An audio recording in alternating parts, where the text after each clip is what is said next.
Bem, eu quero iniciar cumprimentando com muito carinho a todos vocês, dizendo que para nós é um momento bem bacana encerrar o nosso ano de atividades, compartilhando um pouquinho do que foi o ano de 2016 e também apresentando aquilo que a gente espera, não só espera, né? Cria como uma expectativa possível através de fatos e dados para 2017. Eu inicio esse momento fazendo um registro e dizendo da importância do trabalho de cada um de vocês. Eu tive a oportunidade nos últimos 2 anos de andar por todo o estado do Rio Grande do Sul, nas nossas entidades filiadas, e mais especificamente nesses últimos 6 meses. E era muito feliz para mim quando eu entrava numa entidade ou quando iniciava uma reunião, quando as pessoas faziam referência a fatos que a imprensa havia publicado, quando no mural tinha um recorte de jornal, quando no site tem um link da rádio ou da TV. Então eu acho que isso é muito bacana, porque é através de vocês que a gente pode fazer a integração dentro do estado do Rio Grande do Sul, das nossas lideranças, da classe produtiva. Bem, eu preparei, a gente divide esse nosso momento, desse nosso encontro, em 2 partes. Eu vou fazer uma fala um pouquinho mais institucional, falando desse nosso momento da Federação, e na sequência o nosso vice-presidente, Fernando Marchetti, vai falar então sobre questões econômicas que a gente vem trabalhando e debatendo. A nossa... Vamos tentar aqui?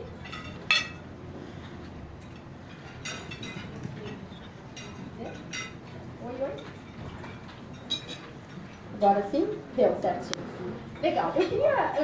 já é do conhecimento de vocês, mas eu queria frisar o que é a Federação. A nossa federação, ela representa os setores da economia gaúcha. Nós representamos o comércio, a indústria, os serviços e o agronegócio. É muito comum quando, até mesmo por parte, né, da imprensa, a gente ouve a Federação do Comércio. Não, nós temos uma abrangência maior, porque nós somos entidades de classe, né, que representam o empreendedorismo do Rio Grande do Sul através desses 4 pilares: o agronegócio, o serviço, a indústria e também o comércio.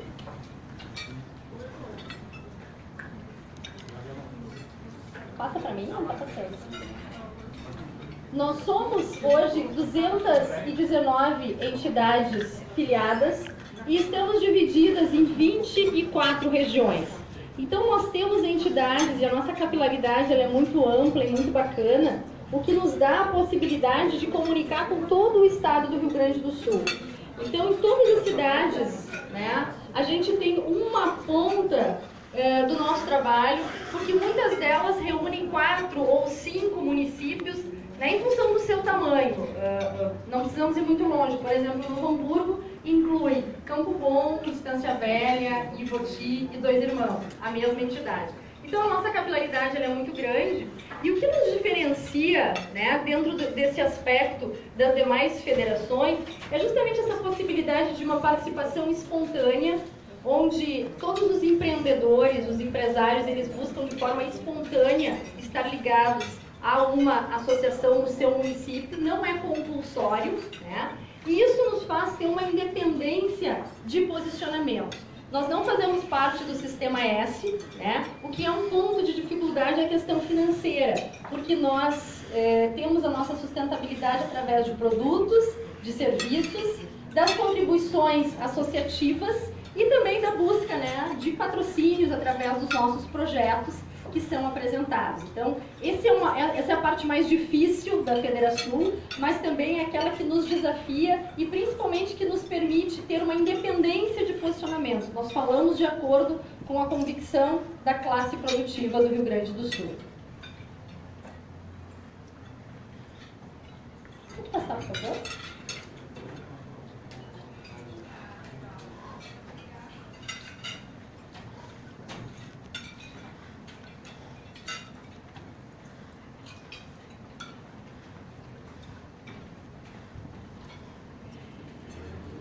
tem, né, e aí falando um pouquinho sobre 2016, nós iniciamos o nosso mandato em maio deste ano, e a gente faz referência, então, a um novo momento e um novo olhar sobre o associativismo no Rio Grande do Sul, a partir da nossa entidade.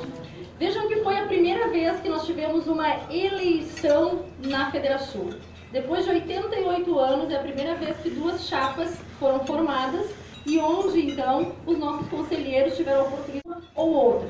Nós pensamos que a partir disso já representa um novo momento, né, do empreendedorismo, dessa participação espontânea, onde as pessoas estão começando a colocar suas convicções e buscar aquilo que realmente as representa nesse contexto do nosso Estado. A primeira vez que a gente tem a oportunidade de ter uma mulher presidente, eu lamento que em 2016 a gente ainda esteja falando sobre isso, mas para nós é uma grande honra e uma enorme responsabilidade, porque junto conosco estão vindo novas mulheres, né? Mulheres empreendedoras. A gente está podendo falar sobre feminismo, falar sobre a participação das mulheres no mercado de trabalho, dentro das suas empresas, tá? Nos cargos de chefia e mais do que isso, da participação da mulher como liderança. Então, é fato, né, que a gente acaba inspirando e na nossa própria diretoria da Federação a gente percebe a participação das mulheres. Ontem nós tivemos a felicidade de instalar aqui, de criar, né, foi empossado o Conselho Estadual da Mulher Empreendedora. A partir desta prática, a partir dessa realidade, a gente vai trazer mais mulheres para participar. Por que muitas delas não participam? Por insegurança, por medo, né? Ou por não se sentirem preparadas. E o que nós representamos é justamente o contrário, é a possibilidade dessa participação e do êxito, né, deste trabalho. Nós tivemos a separação da Associação Comercial de Porto Alegre, que durante todo o tempo, né, de vida da nossa Federação, nós tivemos atreladas, então era uma única entidade, o mesmo presidente, a CPA e a Federação, e a gente acabou rompendo com esse sistema, o que para nós é importante e para a própria CPA também, porque resgata o seu protagonismo dentro do município de Porto Alegre, né? Mas vocês imaginem, o que estava posto há mais de 80 anos, de repente a gente cria, né, uma cisão, e não foi uma disputa, apenas um recomeço para a nossa entidade. E também o fortalecimento do interior. Eu tenho dito que a força política ela está na capital, mas a força econômica do nosso estado ela vem do interior, e a partir disso os nossos empresários eles precisam ter mais voz, eles precisam participar mais de todas essas decisões, né, ocupando um espaço de destaque, e isso a Federação está proporcionando a todos eles.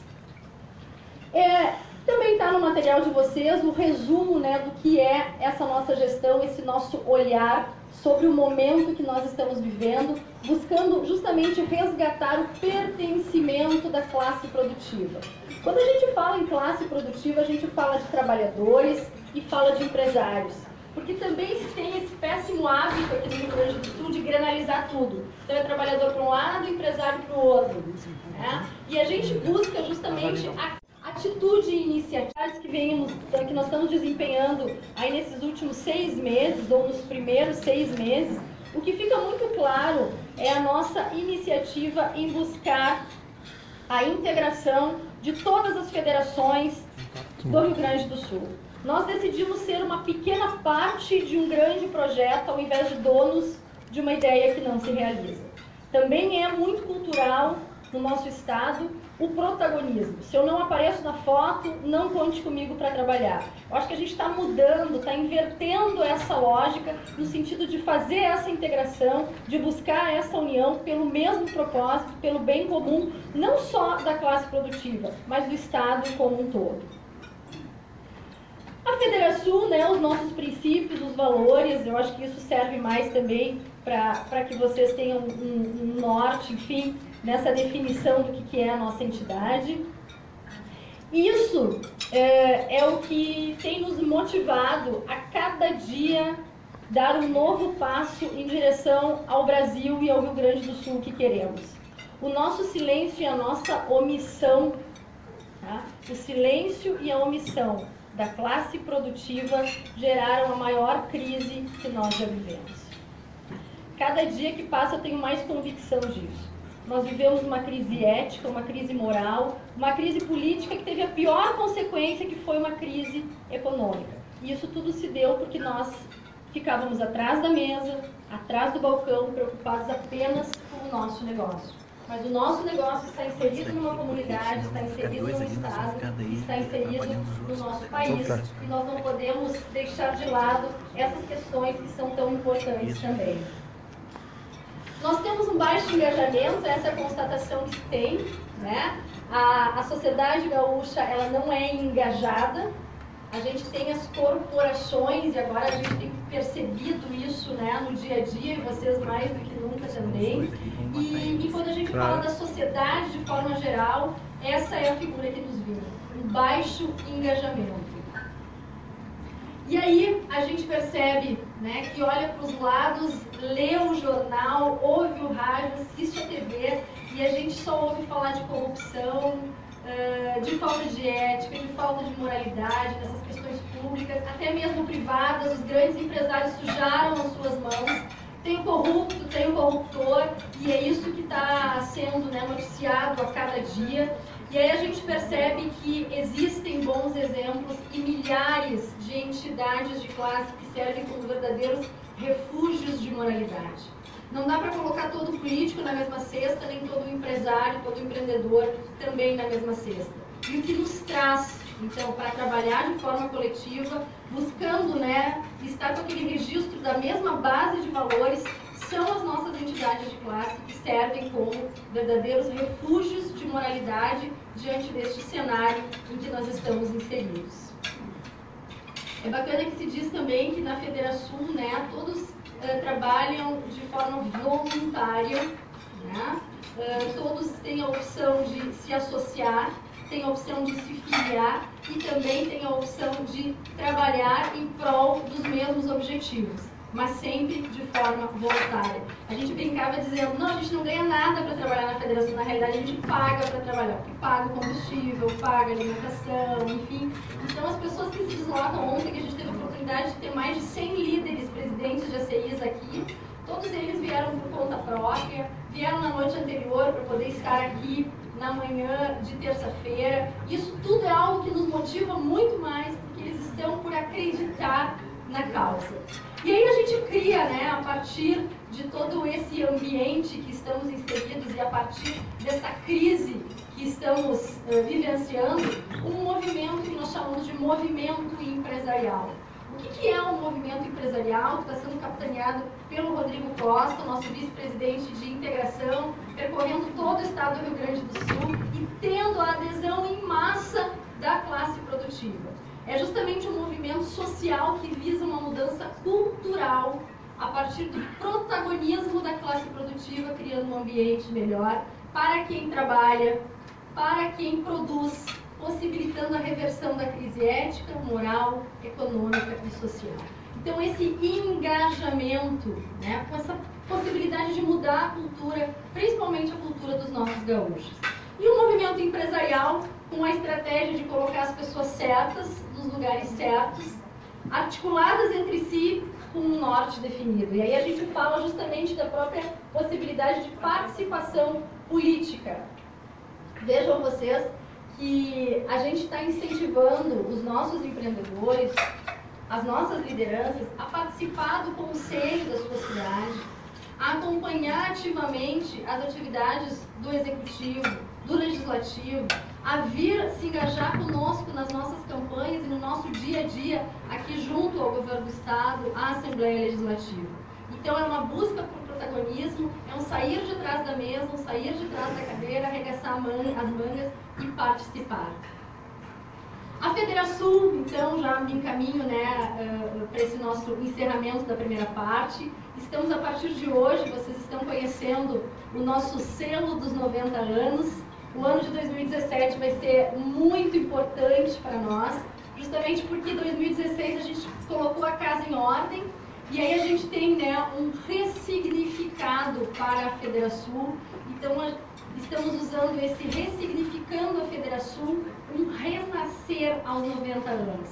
E que bom que a gente tem essa possibilidade, a partir de todas as iniciativas que vêm da nossa base, que vêm do interior do Estado, das nossas filiadas, e que vai trazer um novo olhar sobre o Estado do Rio Grande do Sul e o momento que a gente está vivendo. Então, Federação, né, 90 anos. A gente vai fazer um ano com muitas atividades, resgatando, né, a importância dos nossos ex-presidentes, das lideranças que passaram por aqui, de todos os feitos que nós conseguimos e, mais do que isso, pensando agora nos próximos 90 anos. Aqui a gente fala um pouquinho das perspectivas que o Fernando vai apresentar. Eu só queria então encerrar falando justamente de uma pesquisa que nós fizemos, né, internamente aqui na Federação, e aí vocês têm a possibilidade de acompanhar os dados. O que para nós é mais importante e mais significativo agora para esse ano que vai iniciar é justamente a questão da retomada da confiança. Eu busquei sinalizar aqui com algumas, né, das colocações que foram feitas. Nós fizemos uma pesquisa com 110 empreendedores, tá? Considerando o porte micros, pequenos e médios empreendedores. Foram 30 empreendedores da indústria, 30 empreendedores da área de serviço, 30 do comércio e 20 do agronegócio. E o que fica mais claro, então, a partir, né, desse nosso trabalho? 37% têm oportunidade para expandir o seu negócio e contratar mais pessoas, mas não o fazem em função das incertezas. Então, assim, ó, eu tenho capital, eu tenho condição, eu tenho mercado, eu posso ampliar, posso contratar mais, posso abrir novas lojas, posso abrir filiais, enfim, não vou fazer neste momento porque eu não sei o que vai acontecer amanhã. A incerteza, a falta de confiança, seriam novos postos de trabalho e mais dinheiro circulando no estado do Rio Grande do Sul.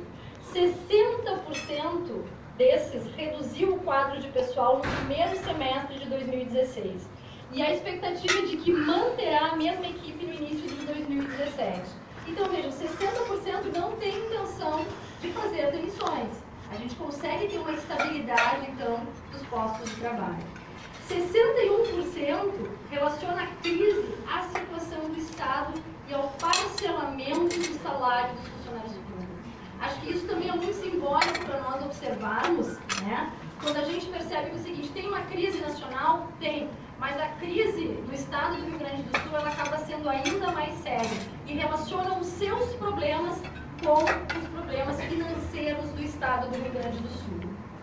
27% dos industriais entendem que o aumento de ICMS e a elevada carga tributária foram determinantes para o encolhimento da indústria, o fechamento de indústrias e também a migração para outros estados.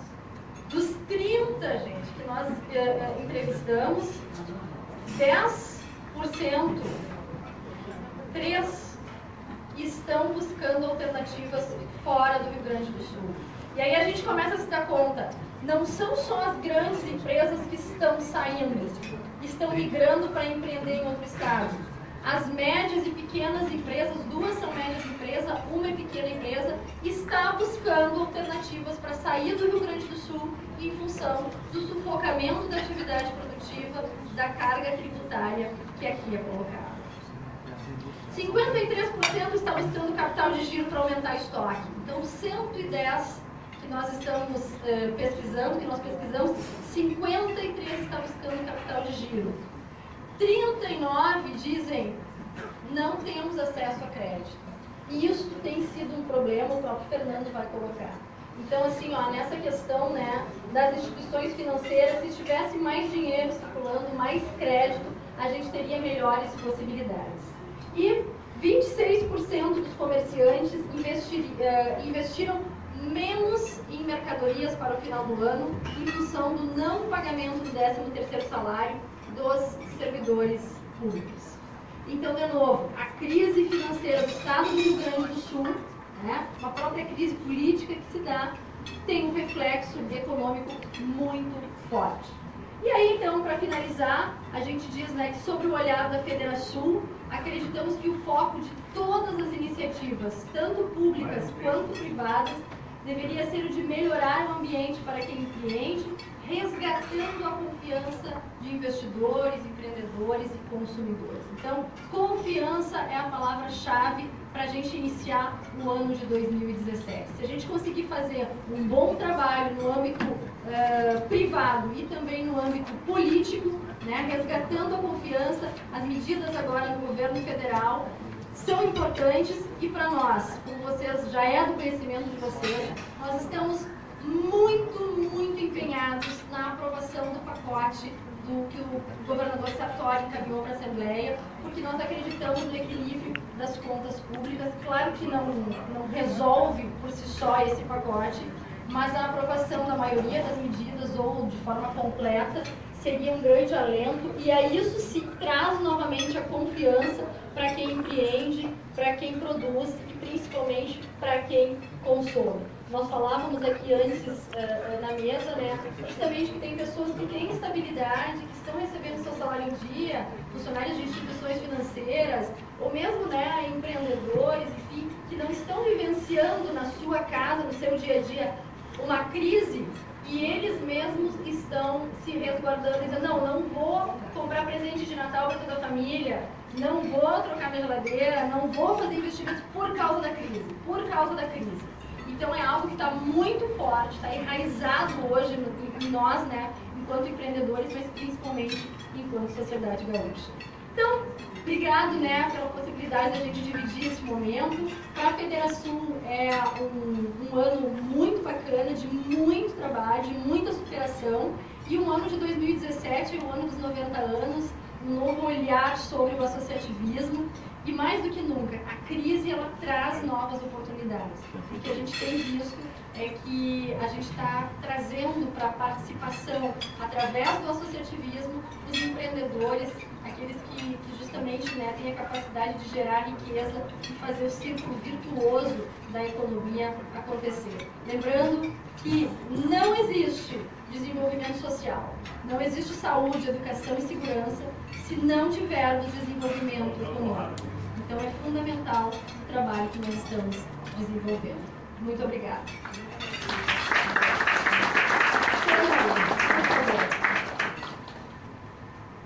Fernando é nosso vice-presidente, trabalha conosco na divisão de economia e vai poder, a partir, né, do trabalho também da sua equipe, falar um pouquinho para nós dessas perspectivas econômicas para 2017, algo que está nos trazendo confiança a partir do que já discutimos na própria diretoria da Federação. Obrigada, Fernando.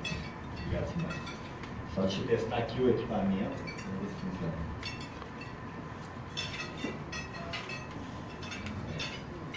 Vamos lá. Bom, boa tarde a todos. A Simone já fez uma introdução interessante, inclusive tentando nos ambientar sobre o porquê da importância de a gente tratar desse assunto, cenário econômico e perspectivas econômicas, e quanto isso influencia na nossa vida. Eu até só queria, com a permissão da Simone, fazer um comentário que dentro da Federação, a partir do momento que ela assumiu, a gente discutiu o que, mais do que fazer um evento no final do ano, trazendo o cenário que a gente tem para o ano seguinte, sobre perspectivas econômicas, que fizesse parte das discussões do dia a dia das empresas, e a gente passou a, mensalmente, nas reuniões com o interior, onde as entidades do interior passam a vir para cá, a gente fazer uma apresentação sobre perspectivas econômicas para ambientar o serviço, bem como todo mês sai um relatóriozinho que vai para todas as associações comerciais e delas para os seus empresários, visando posicioná-los sobre o que está acontecendo. Por que a gente achou que isso é importante? Foi uma iniciativa da Simone, ela encomendou isso, na verdade, né? Nos passou essa tarefa. Por que a importância disso? Talvez um pouco, os senhores todos convivem aí, independente da região onde atuem, ou do veículo possível. certamente estão acompanhando o que vem acontecendo em muitas empresas importantes aqui no Estado, né? Outras regiões falam, mas aqui no Estado, empresas importantes, empresas grandes, inclusive, que estão vivendo problemas, ou problemas bem significativos, né? Talvez uma das razões disso ter acontecido foi porque em determinado momento, né, quando alguém estava trazendo o cenário econômico para ela, aqui, fazendo um pouco o que a gente está fazendo, foi vendido um Brasil que não existiu, foi vendido uma expectativa que não aconteceu. Então muitas empresas em determinado momento do tempo, elas fizeram um investimento, elas foram lá e tomaram um recurso supostamente barato do BNDES, para pagar, sei lá, em 6, 8 anos, que parecia bacana, né? Para fazer uma planta nova e triplicar a capacidade de produção. Né? Por quê? Porque se vendeu um Brasil e se acreditava no Brasil, que na verdade não aconteceu. E quando elas fizeram isso, em determinado momento do tempo, a planta ficou lá pronta, gigante, para produzir 3 vezes mais do que ela produzia, só que não tem consumidor nem para consumir o que ela vendia antes. Consequentemente, aquela dívida baratinha, de 2% ao ano, venceu, tem que ser paga, não estou gerando dinheiro para pagar, eu estou tendo que tomar dinheiro no banco para pagar, e agora vem a CDI mais alguma coisa, então você está tomando a 20% ao ano. A boa empresa, que está com uma atividade a 30%, né? O que obviamente fica impagável. Então o grande objetivo desse trabalho, mais do que vir aqui passar a perspectiva para 2017, é trazer um pouco do que a gente está vendo para ajudar as empresas que fazem parte da entidade a se planejarem. E a gente vai dividir um pouquinho com vocês isso, sabe? O que a gente está enxergando, o que a gente está projetando para 2017, para apoiar o planejamento das empresas que fazem parte da entidade, vai dividir um pouco com vocês aqui, tá? A ideia foi a gente passar um pouquinho do ambiente internacional no qual o Brasil está inserido, como isso pode nos influenciar, de uma forma bastante pontual e tentando ser rápido nessa parte, para poder focar em Brasil, que talvez hoje o ambiente interno é assim, o grande motivador do que vai acontecer. E também deixando um espaço para a gente poder falar um pouquinho de Rio Grande do Sul, que tem a sua dinâmica própria, obviamente que ele não funciona diferente do Brasil, mas tem uma dinâmica muito particular, né? E a gente quer pontuar um pouquinho disso também. Tá? Também em termos para contribuir para vocês, o material que foi produzido, ele tem uma base de dados assim, para fundamentar, vocês vão receber lá projetando o que a gente está projetando para inflação, para dólar, para juros. Né? No final de cada parte, quando a gente falou de Brasil, de Rio Grande do Sul, tem uma conclusão, está pontuado para ajudá-los, assim, quando vocês forem passar isso para os veículos que vocês atuam, certo? Mas tem também dados que ajudam a entender o porquê que isso aconteceu, né, e fundamentam aquela projeção que está lá, tá? Então, eu não sei, eu vou tentar aqui controlar o tempo que me deram, né? Então, tem bastante dado que talvez eu vou passar rapidinho, mas ele vai estar à disposição de vocês depois, para que vocês possam entender o porquê de determinada expectativa que a gente tem, tá? Primeiro falando, então, hoje de cenário econômico mundial. Vamos ver se eu consigo fazer. Virar para lá isso, né? E depois tu vai tomar casa. Depois daqui um pouquinho. Falando um pouquinho de cenário global. Né? Quando a gente olhava mundo hoje, né? A nossa expectativa de mundo e como o mundo poderia influenciar o Brasil, eu diria que era até positiva. Né? Não se tinha nenhuma novidade geopolítica que não já conhecida que poderiam trazer risco. Né? A expectativa de crescimento global era uma expectativa positiva, ao redor de 3%, um pouco mais de 3%, que é um bom crescimento quando se fala em termos de mundo. Né?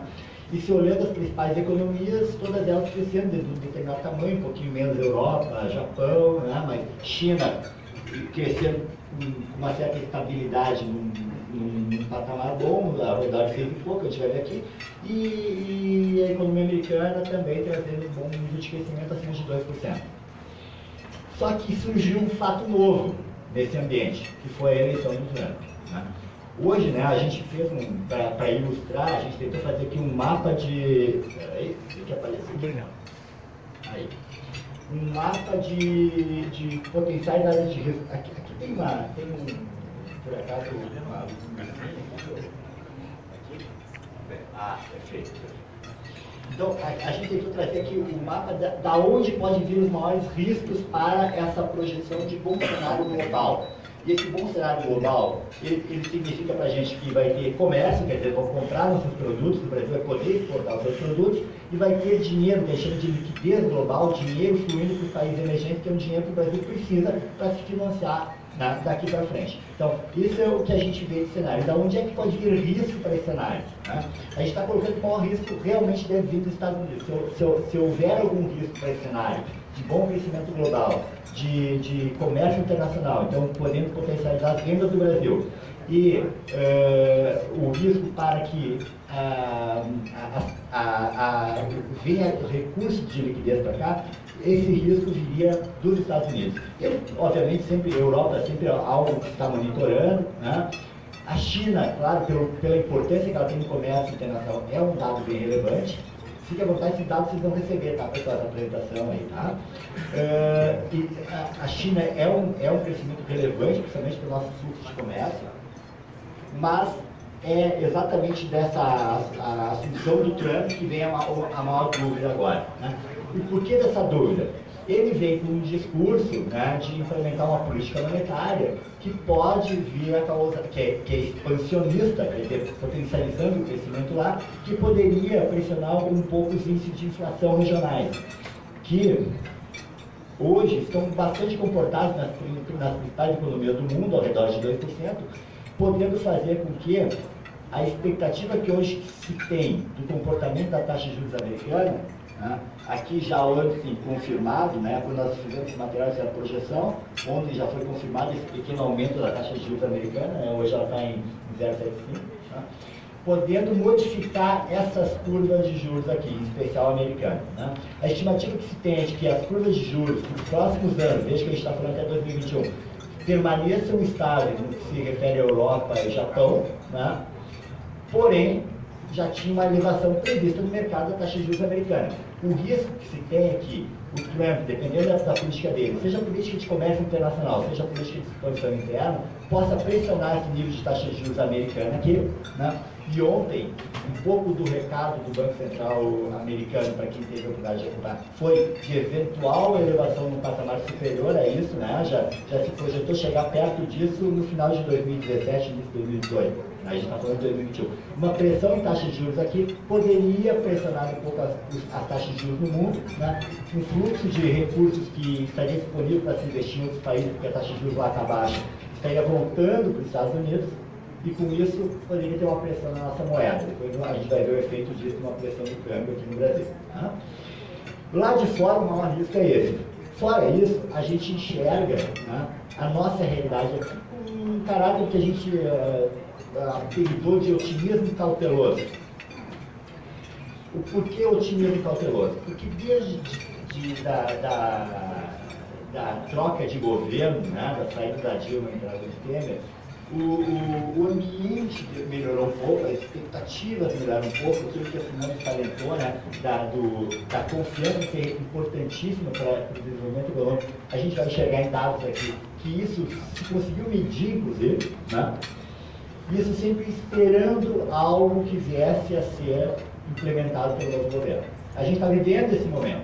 E ele é cauteloso porque, se as coisas não começarem a se materializar, a gente vai perder esse movimento. Né? O que causou o nosso problema quando a gente entrar aqui no aspecto de avaliação do que a gente chegou onde chegou? Nos últimos 15 anos, o crescimento do Brasil ele foi baseado em consumo. Né? Era o nosso... Opa, desculpa aqui, passei rápido demais. Ele era baseado no consumo. E os dois drivers de consumo, que influenciam o consumo, é a renda disponível e o crédito, né, que compensa, aumenta a renda disponível, substitui falta de renda, certo? Dados aqui da década, né, se a gente pegar aqui da nossa década, desde o início dos anos 2000, a gente vê que a quantidade de pessoas trabalhando aumentou muito. Né? Então são pessoas que vieram do mercado de trabalho, um número bastante expressivo de aumento. Essas pessoas aqui medidas por classe, eu multiplicando essa pessoa que está trabalhando versus o salário que ela recebe, lá, ela me apresenta o que é de renda disponível na economia, que dinheiro eu tenho para consumir. Então é o trabalhador versus o quanto é que ele ganha de salário. E aqui a gente enxerga, inclusive, por classe social. Veja que aqui a classe E aumentou, mas ele significa muito pouco no Brasil. A classe A e B, ela cresceu quase 3 vezes em renda, certo? Entre o número de pessoas consideradas a classe A e B versus seu salário, né, aquele número de trabalhadores que vocês cresceram, que eram da classe A e B, aumentou a renda disponível dessa classe quase 3 vezes aqui, né? Então aqui perto de 60. Em compensação, a classe C e D aumentou 6 vezes a renda disponível. Né? Então aqui a gente começa a enxergar o seguinte: eu tive mais trabalhadores no mercado, empregados formalmente, pelo seu salário, principalmente da classe C e D, que passaram a consumir mais. Então a gente teve aqui um motor do crescimento desses últimos anos, advindo da renda disponível. O outro motor importante foi o estoque de crédito. Veja que aqui, quando a gente vê o início dos anos 2000, o nível de crédito disponível da economia, em termos de bilhões, e o estoque atual. Né? Então é uma curva bonita de se olhar. Então o crédito disponível aumentou significativamente. Então, um lado a gente teve aumento de renda, o empregado versus o salário que recebeu, e mais gente empregada. Então tinha uma massa de salário disponível para consumir. Do outro lado, o crédito disponível para aumentar ainda mais essa capacidade de consumo cresceu significativamente. Vocês vejam aqui que o endividamento das famílias, que era abaixo de 20%, passou para algo acima de 40%. Então as famílias se endividaram, então, tinham mais renda, massa de renda e crédito disponível. Só que as famílias se endividaram. Então as famílias chegaram a esse patamar de endividamento, que é um patamar de limite. Né? Como? Vamos lá. A nossa tecnologia é isso aí. Com renda disponível, né? Via salário ou via crédito, com dinheiro para consumir, a gente vê uma realidade no Brasil de que as pessoas, aqui vejo pretinho, que é o comércio. Tá? O pessoal realmente consumiu. Né? A população realmente consumiu. Só que com a crise americana, que é a crise do subprime, né? A produção industrial brasileira já tomou um baque significativo, recuperou assim rapidamente de um ano para outro. Mas veja que, enquanto o comércio continuou crescendo muito, porque tinha renda, gente empregada, dinheiro disponível, crédito ainda farto, né, houve um descasamento muito grande no Brasil entre a demanda e a oferta. E aqui a gente vai ver que tem fatores diversos que impactaram a oferta no Brasil. Mas veja que a produção industrial, ela se recuperou, ficou estável e foi caindo agressivamente. Enquanto o comércio começou a cair só aqui em meados de 2014 e realmente em 2015, diria. Né? Quando vocês vão ver por quê? Quando o desemprego começou a pegar. Né? Então, esse desequilíbrio aqui responde por muitos dos problemas que a gente teve. E por que esse desequilíbrio ocorreu? Do lado da oferta, né, a gente fala aqui, quando tem reunião da federação, é muito perceptível se ouvir os empresários comentando esse lado de cá. A infraestrutura é horrível, a educação não melhorou, a burocracia é terrível, não se avançou nada literalmente nos últimos 15 anos. Né? A carga tributária não só não melhorou, como piorou, né? Se aumentou impostos em todas as cadeias, né? E o nível de competitividade é baixo, o nível de produtividade do trabalhador brasileiro, do brasileiro, o nosso nível de produtividade é baixo, né? Então a gente tem baixa competitividade. Né? E do lado da demanda, que é consumo e crédito, que é consumo via crédito e renda, a gente chegou no esgotamento. Então o que a gente chegou foi o seguinte, que nos últimos 15 anos, do lado de cá não se fez literalmente nada para avançar do lado da oferta e a gente esgotou a fonte de demanda. O nível de capacidade de empregar a gente chegou no limite, o nível de crédito disponível também chegou num patamar bastante elevado, o nível de endividamento das famílias, das empresas também, mas das famílias chegou num patamar muito alto, a gente chegou num esgotamento daquele modelo. Né? Então, para sair disso, né, que causou... Opa, passei dois aqui, deixa eu voltar. Causou... Esse aqui é o mesmo dado de antes, só que apertadinho, né? Então você veja aqui que o que aconteceu com a indústria, depois daquele descolamento em que o comércio ainda durou bastante tempo, enquanto a indústria já estava caindo. A gente vê este movimento aqui agressivo de queda do comércio, serviços e outros dados novos de queda novamente, tá? Que são setores que, quando se esgotou o modelo, né, ele ficou muito perceptível o problema. E por que se esgotou? Aí começou a ter problemas nas empresas e começou o desemprego. Veja que aqui o momento de início de desemprego é 2015, e aí começou a afetar dados de comércio e dados de serviço. Certo? E o desemprego vem crescendo de forma bastante agressiva, vocês vão ver depois, eu vou falar, vai ter esse gráfico mostrando, a gente acredita que, infelizmente, né, por mais que tudo dê certo daqui para frente, a gente ainda tem uma conversão aí de aumento de desemprego, que vai vir até meados do ano que vem. Né? E depois, sim, aí a gente acredita no início de recuperação de emprego. Como vocês já perceberam, se eu preciso de... Se renda disponível para consumir está muito atrelada ao trabalhador versus o que ele ganha e o crédito disponível, né, a não ser que eu tenha novo crédito entrando, mas aí as famílias estão endividadas, as empresas também, como tem desemprego, eu vejo comércio e serviço tendo dificuldade de retomar. Né? Mas depois a gente vai ver isso pontualmente. O crédito, por sua vez, começou a enxergar a inadimplência. A oferta de crédito, ela vem diminuindo significativamente. Aqui vocês vejam um dado do que... Veja que ele vem aqui a média diária de disponibilidade de dinheiro na economia, certo? Também veio reduzindo drasticamente desde 2015, né? Então, o crédito ofertado veio diminuindo porque a inadimplência estava aumentando bastante bem. Então, isso foi um pouco do que a gente viu. A gente enxergou, só um pouquinho aqui então, como consequência disso, 3 anos horríveis na economia. Né? Um ano de crescimento nulo e 2 anos de queda significativa na economia. E isso, na nossa visão, foi um pouco de um erro de diagnóstico que foi... Deixa eu botar o barquinho aqui caindo, porque o pessoal tem o Ivo aí, o pessoal está trabalhando para botar o barquinho, né? Tem que mostrar o barco passar rápido. Então, quer dizer, a nossa visão,